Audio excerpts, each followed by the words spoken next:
Hey everyone, this is Akanksha Pandey and I welcome you guys to mobile Pathshala. आप सभी बच्चों का एक बार फिर से मोबाइल पाठशाला पर बहुत बहुत स्वागत है। सो आज के सेशन में गाइस हम डिस्कस करेंगे CHSL टियर 2 के लिए मोस्ट एक्सपेक्टेड क्वेश्चन। सो आप सभी बच्चे फटाफट से लाइव आ जाएं, फिर हम सेशन को स्टार्ट करें। और सेशन को स्टार्ट करने के पहले आप सभी एक बार वीडियो को मैक्सिमम अपने दोस्तों में शेयर कर दीजिए एंड लाइक कर दीजिए फटाफट से, ठीक है। और एक बार कमेंट करके आप सभी बच्चे बता दीजिए ऑडियो वीडियो सब परफेक्ट है या नहीं, फिर हम सेशन को स्टार्ट करेंगे, ठीक है। Trust in dreams for in them is hidden the gate to eternity. आपके जो अपने ड्रीम्स है ना, आपके जो अपने सपने हैं, उन सपनों में जी लो। वो सपने अगर आपकी लाइफ में है तो लाइफ का कोई सेंस है, लाइफ की कोई मीनिंग है ना। अगर वो सपने ही आपके पास नहीं है तो लाइफ की कोई मीनिंग नहीं है, लाइफ मीनिंगलेस हो जाती है ना। आप एंटरटेनमेंट भी अपने सपनों से ही आपको मिलता है। तो ये सपने है ना, इनको आप अच्छे से जी लो। इन सपनों में जो हिडन है वहां तक पहुंचने की कोशिश करो। तो बस ये अगर आप लाइफ में ट्राई कर रहे हो, आप कभी भी दुखी नहीं रहोगे, आप हमेशा खुश रहोगे, ठीक है। चलिए आइए तो सेशन को स्टार्ट करते हैं। और गाइज ये हमारा पहला क्वेश्चन होगा आज का। The scientific study of the mind. Mind की साइंटिफिक स्टडी को हम क्या बोलते हैं, बताइए सभी बच्चे। फिलॉलजी, साइकोलॉजी, सोशियोलॉजी या फिर एंथ्रोपोलॉजी, बताइए।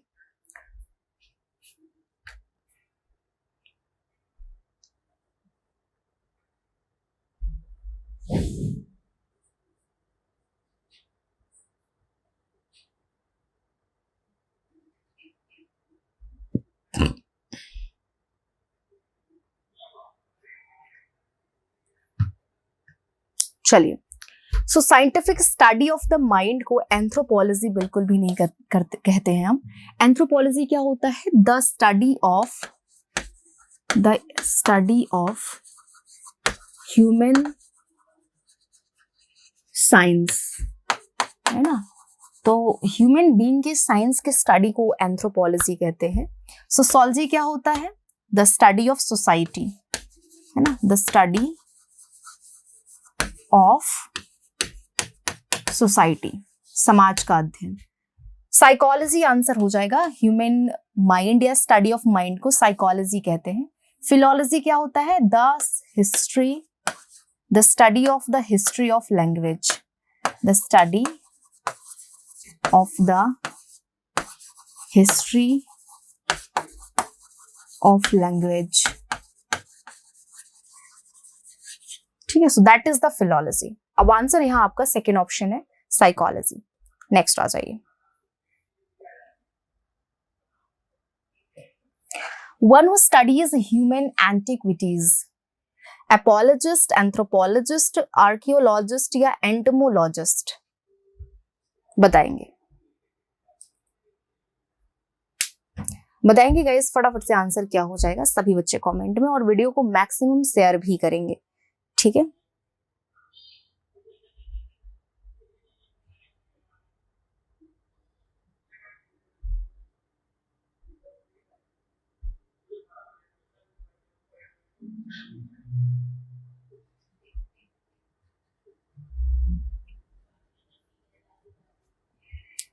चलिए, सो एंटमोलॉजिस्ट की सबसे पहले हम बात करेंगे। एक तो होता है एटिमोलॉजिस्ट। एटिमोलॉजिस्ट कौन है? वन हु स्टडीज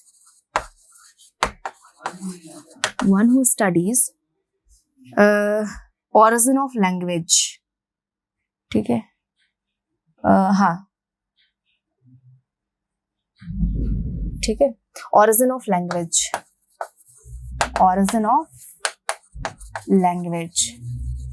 है ना। एंटोमोलॉजिस्ट कौन है? वन हु स्टडीज जो क्या करता है, जो इंसेक्ट्स के बारे में रीड करता है, उसे एंटोमोलॉजिस्ट कहते हैं। वन हु स्टडीज वर्म्स, है ना, जो इंसेक्ट्स के बारे में पढ़ता है। आर्कियोलॉजिस्ट क्या हो जाएगा? ह्यूमन एक्टिविटीज, अच्छा नहीं, ह्यूमन एक्टिविटीज ये नहीं होगा। आर्कियोलॉजिस्ट हो जाएगा पुरानी चीजों के बारे में पढ़ना है ना. Antique things, one who studies about antics, यानी कि जो पुरानी चीजों के बारे में पढ़ता है उसे हम कहते हैं आर्कियोलॉजिस्ट. एंथ्रोपोलॉजिस्ट आंसर हो जाएगा. ह्यूमन एंटिक्विटीज के बारे में पढ़ना, दैट इज एंथ्रोपोलॉजिस्ट. और एपोलॉजिस्ट क्या होता है? वन हु सपोर्ट्स और डिफेंड्स, जो डिफेंड करता है, जो सपोर्ट करता है, उसे हम बोलते हैं apologist. So the correct answer is the second option guys. Being afraid of water और बीइंग नियर वाटर, अगर आपको पानी से डर लग रहा है, so that fear is known as xenophobia, autophobia, monophobia या एक्वाफोबिया. बताइए, अगर आपको पानी से डर लग रहा है तो उस फोबिया को हम क्या बोलेंगे? So that phobia is what? Aqua या हाइड्रोफोबिया अगर आप बोल रहे हो, hydrophobia. So these phobias are known for water. इनको पानी से अगर किसी को डर लग रहा है तो एक्वाफोबिया या हाइड्रोफोबिया कह सकते हैं. Mono and autophobia is known for loneliness. अगर आपको अकेलेपन से या एम्प्टीनेस से आपको डर लग रहा है तो आपको ऑटोफोबिया या मोनोफोबिया है. जेनोफोबिया क्या होता है? Fear of strangers and foreigners. तो अगर आपको स्ट्रेंजर्स एंड फॉरेनर्स से डर लग रहा है तो आपको जेनोफोबिया है. फिलहाल यहाँ आंसर फोर्थ आंसर हो जाएगा यहाँ का करेक्ट आंसर. डिफिकल्ट और इम्पॉसिबल टू रीच और टू गेट, कोई भी चीज जहां पहुंचना और जिसे प्राप्त करना बहुत कठिन हो, डिफिकल्ट हो, उस चीज को क्या बोलेंगे? इलिजिबल, इनएविटेबल, इनऑडिबल या इनएक्सेसिबल. बताइए.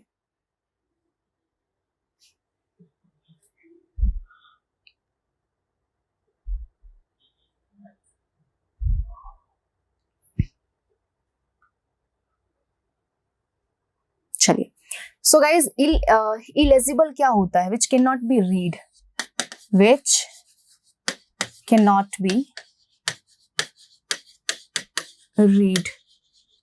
जिसे पढ़ा ना जा सके. Inevitable, which can not be avoid, जिसे अवॉइड ना किया जा सके. Which can not be avoid. Inaudible, which can't be heard, जिसे सुना ना जा सके. और इनएक्सेसिबल, जहां पहुंचना कठिन है. फोर्थ ऑप्शन हो जाएगा. One who does not believe in God, जो भगवान में विश्वास नहीं करता उसे क्या कहते हैं हम? डिवोटी, थीस्ट, अथीस्ट या अनार्किस्ट.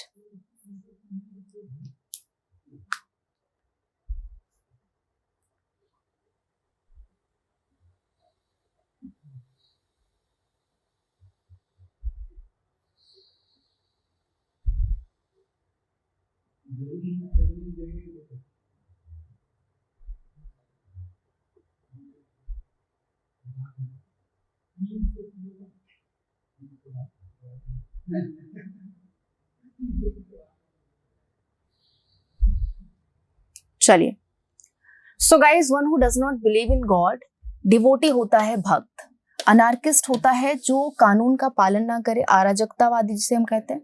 थीस्ट हो जाता है आस्तिक इंसान, आस्तिक. थीस्ट मीन्स क्या होता है? आस्तिक. अथीस्ट मीन्स होता है नास्तिक. तो जो भगवान में विश्वास नहीं करता है उसे हम अथीस्ट कहते हैं. चलिए, अरेंज करेंगे इन्हें मीनिंगफुल ऑर्डर में, बताएंगे क्या होगा.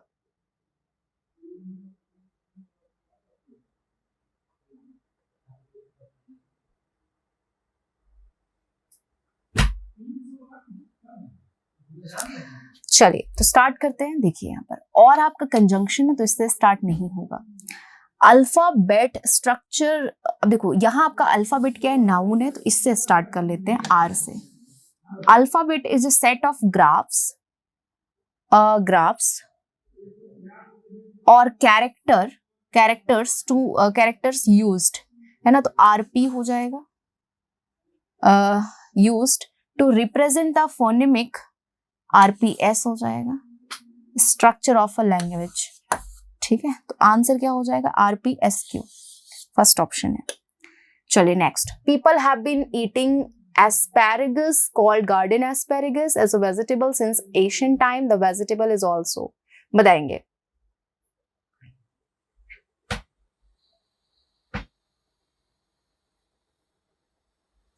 चलिए तो स्टार्ट करते हैं। People have been eating asparagus as a vegetable since Asian time. लोग जो है एस्पेरेगस को खा रहे हैं एशियन टाइम से, तो PR हो जाएगा। The vegetable is also called garden asparagus, तो S और Q हो जाएगा। ठीक है, तो PRSQ, PRSQ फर्स्ट ऑप्शन है। ठीक है, नेक्स्ट आ जाओ। That is closely related to the peach tree. All almonds are commonly called nuts, but they are actually seeds and they come from a tree. बताएंगे।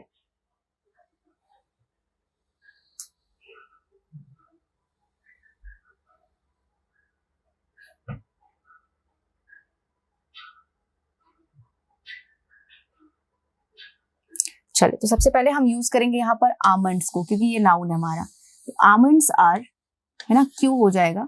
Almonds are commonly called nuts and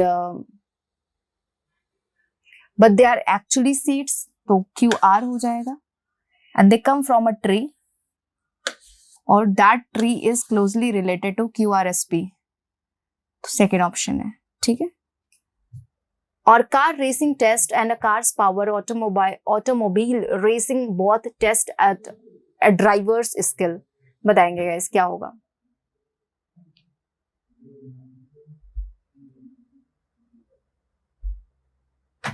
चलिए, तो automobile R हो गया और car racing test P हो गया, है ना। ऑटोमोबाइल और car racing test, both test और driver's skill and a car's power, S and Q हो जाएगा। ठीक है, RPSQ, ये भी फिर से आंसर यही हो जाएगा, first option. When warm summer to the cold of winter, autumn is the season. Temperatures gradually decrease. बताइए क्या होगा?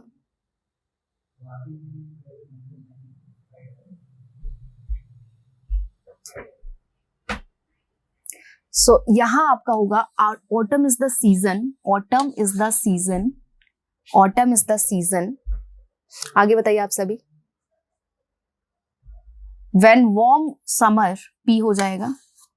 ठीक है, तो the cold of winter Q हो जाएगा और S हो जाएगा लास्ट में। ठीक है, तो RPQS, भाई RQPS हो जाता है। एक सेकेंड मुझे देखने दो। चलो आंसर आप सब भी बताओ फटाफट से क्या हो जाएगा। RP,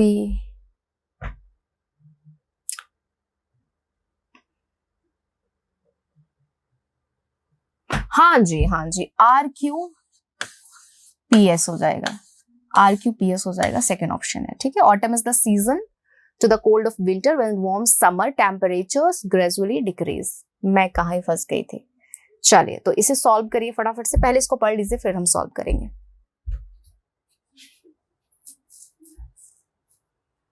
Basketball is a game played between two teams of 5 players on a rectangular court, usually indoors. Each team tries dash score by tossing the ball through the opponent's goal and elevated horizontal hoop, a net called a dash. The only major sport is strictly of US origin. Basketball was dashed by James Naismith dash or about December 1, 1891 at the International Young Men's Christian Association Training School, Springfield, Massachusetts, where Naismith was an instructor in physical education. चलिए options देखिए।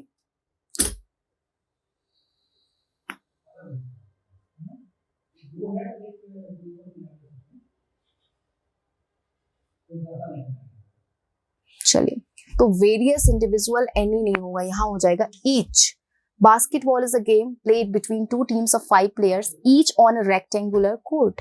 हर कोई एक rectangular court पे होता है, usually indoors. Each team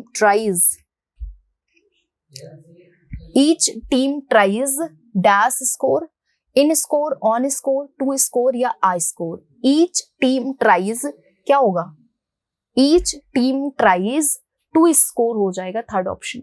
each team tries to score by tossing the ball through the opponents goal, an elevated horizontal hook and net called a dash।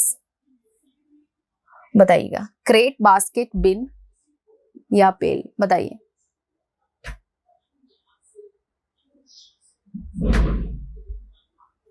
क्या हो जाएगा?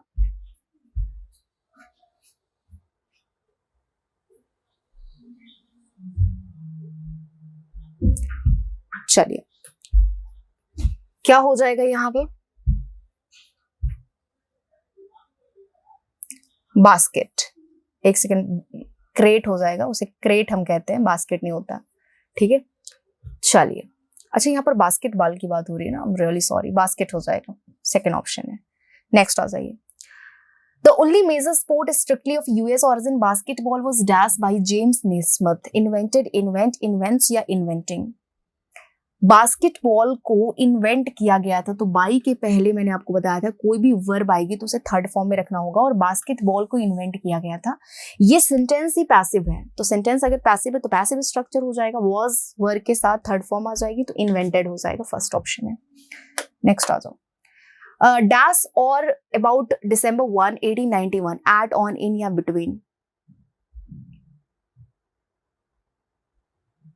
चलिए, तो देखो लगभग की बात कर रहे हैं तो अबाउट करेंगे, और फिक्स अगर है तो ऑन करेंगे, तो यहाँ सेकेंड ऑप्शन हो जाएगा। ऑन और December 1, 1891 at the international young men's Christian training school Springfield Massachusetts, where Naismith was an instructor in physical education. चलिए, ये आपका एक और पैराजम्बल है, फटाफट से सॉल्व करिए और बताइए इसमें क्या हो जाएगा। October 12, 1492, the Italian dash Christopher Columbus landed on a small island in the Caribbean, which he named San Salvador, and claimed for Spain, the country that had dash his voyage. Dash Columbus was not actually the first European to reach the Americas, and millions of indigenous people already lived there. He was traditionally being dash in the United States as the discoverer of the Americas. The first Columbus Day dash took place 1792, the 300th anniversary of this dash Columbus Day celebrations in popularity over the decades that followed, especially in Italian American and other Catholic immigrant communities, where amid a general climate of anti-Catholic prejudice, Columbus was as a symbol of what it meant to be both Catholic and American. A federal holiday was signed into law by Franklin Delano Roosevelt in 1937. चलिए, 16th में guys क्या feel करेंगे बताइए। यहाँ first देखिए, no doubt यहाँ क्या हो जाएगा, क्योंकि फिक्स मंथ की बात हो रही है तो ऑन हो जाएगा। ऑन October 12, क्योंकि डे भी तो है ना यहाँ पर, day. On October 12, 1492, the Italian dash Christopher Columbus, inventor, scientist, explorer या shipwright, बताइए क्या होगा। बहुत ही अमेजिंग ये आपका क्वेश्चन हो जाएगा। इन्वेंटर, आविष्कारक, साइंटिस्ट, एक्सप्लोरर, क्या थे वो, या फिर शिपराइट, क्या होना चाहिए आंसर?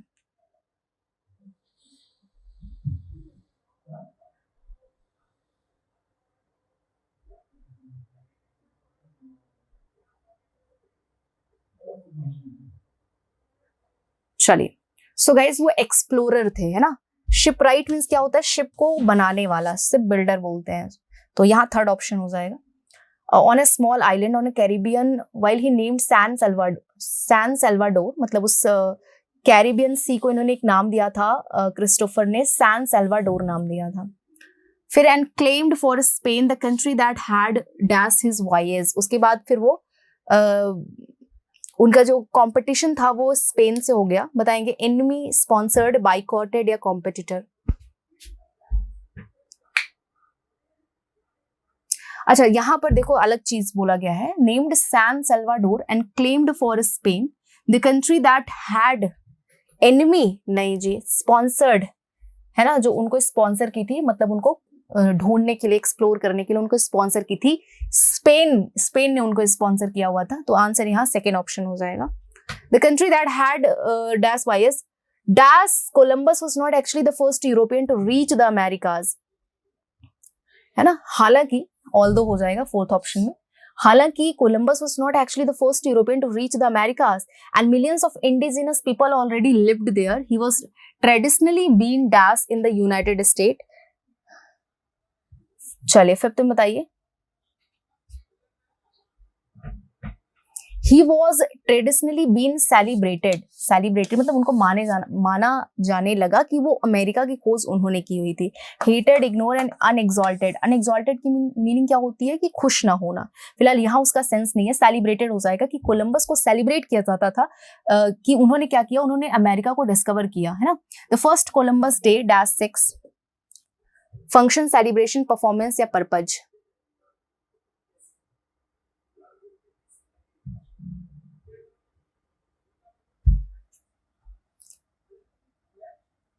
चलिए, तो इनकी एनिवर्सरी को सेलिब्रेट किया जाता है 1792 में, 300th एनिवर्सरी, तो सेलिब्रेशन हो जाएगा, सेकेंड ऑप्शन है. ठीक है. 6 में celebration. The first Columbus day celebration took place 1792, है ना. तो यहाँ पर ईयर की बात की गई है तो इन हो जाएगा, इन 1792 7th में, है ना. 300th anniversary of the dash. 8 में क्या करेंगे आप, डिपार्चर, एग्जिट, अराइवल या मीटिंग, है ना. अराइवल हो जाएगा थर्ड ऑप्शन में. Office arrival, Columbus day celebration. 9th बताइए. 9th ग्रू, ग्रोइंग, ग्रोन या ग्रोज. सेलिब्रेशन, सेलिब्रेशंस ग्रो, है ना. सेलिब्रेशन. एक सेकेंड भाई, चलिए बताइए, फिर मैं देखती हूँ क्या होता है यहाँ पे.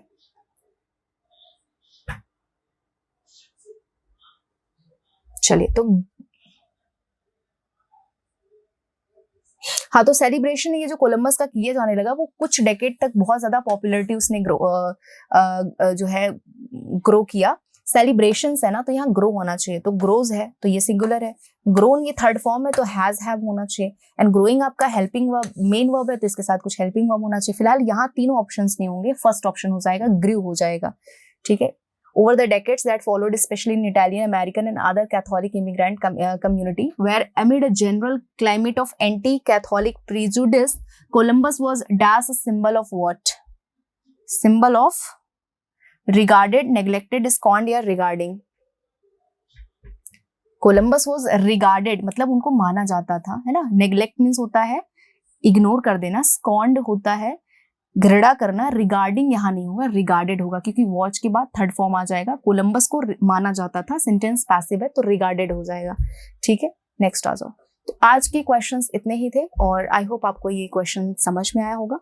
एंड वीडियो को शेयर करिए मैक्सिमम. अगर आपको ये सेशन समझ में आए तो आप कमेंट करके जरूर बताएं हमें आपके फीडबैक से काफी मोटिवेशन मिलता है. आज के सेशन में इतना ही, मिलते हैं आप लोगों से शाम में. Thank you so much. Bye, take care guys.